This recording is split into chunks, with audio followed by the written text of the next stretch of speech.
Assalamualaikum warahmatullahi wabarakatuh. Selamat pagi semuanya. Mudah-mudahan pada hari ini kita dalam keadaan sehat walafiat sehingga bisa melaksanakan rutinitas kita dengan lancar. Pada kesempatan ini kita akan belajar pendidikan kewarganegaraan kelas 11 bersama saya Ibu Siti Aisyah. Sebelum memulai pelajaran, marilah kita bersama-sama membaca doa di dalam hati masing-masing. Berdoa mulai. Selesai. Pada pertemuan kedua ini, kita masih membahas bab 4 yaitu mengenai dinamika peran Indonesia dalam perdamaian dunia. Yang menjadi tujuan pembelajarannya, 1. Membangun nilai-nilai proaktif dan responsif dalam mewujudkan perdamaian dunia sebagai anugerah Tuhan Yang Maha Esa. Yang kedua, membangun nilai-nilai proaktif dalam partisipasif dan responsif sebagai refleksi peran Indonesia dalam perdamaian dunia dalam hidup bermasyarakat, berbangsa, dan bernegara.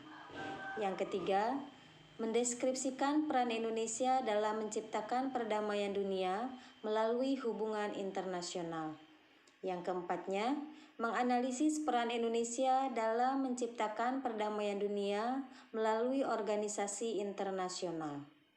Yang kelima, menyaji hasil dan mengkomunikasikan telaah tentang peran Indonesia dalam perdamaian dunia sesuai Undang-Undang Dasar Negara Republik Indonesia tahun 1945. Pada kesempatan ini, kita akan membahas mengenai politik luar negeri Indonesia dalam menjalin hubungan internasional. Politik luar negeri Indonesia bersifat bebas aktif. Bebas itu artinya adalah bangsa Indonesia bebas menentukan sikap yang berkaitan dengan dunia internasional. Sedangkan aktif artinya Indonesia berperan serta secara aktif dalam memperjuangkan terciptanya perdamaian dunia dan berpartisipasi dalam mengatasi ketegangan internasional.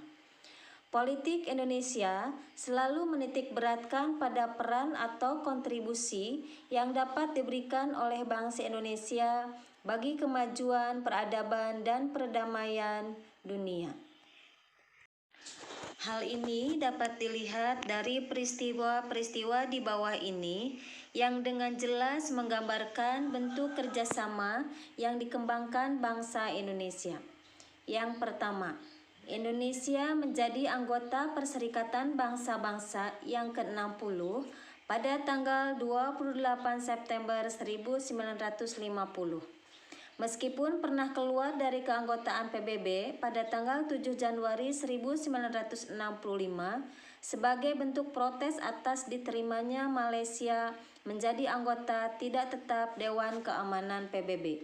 Akan tetapi, pada tanggal 28 September 1966, Indonesia masuk kembali menjadi anggota PBB dan tetap sebagai anggota yang ke-60.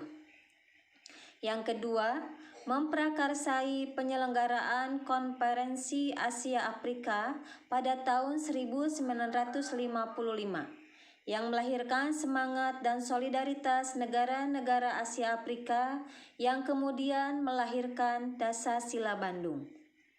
Yang ketiga, keaktifan Indonesia sebagai salah satu pendiri gerakan non-blok pada tahun 1961. Bahkan pada tahun 1992 dalam konferensi negara-negara non-blok yang berlangsung di Jakarta, Indonesia ditunjuk menjadi ketua GNB. Melalui GNB ini secara langsung Indonesia telah turut serta meredakan ketegangan Perang Dingin antara blok Barat dan blok Timur. Yang keempat, terlibat langsung dalam misi perdamaian Dewan Keamanan PBB dengan mengirimkan pasukan Garuda ke negara-negara yang dilanda konflik seperti Mesir, Kongo, Vietnam, Kamboja, Bosnia, dan sebagainya. Yang kelima, Indonesia menjadi salah satu pendiri ASEAN, Association of Southeast Asian Nations, yaitu organisasi negara-negara di kawasan Asia Tenggara dengan ikut menandatangani Deklarasi Bangkok.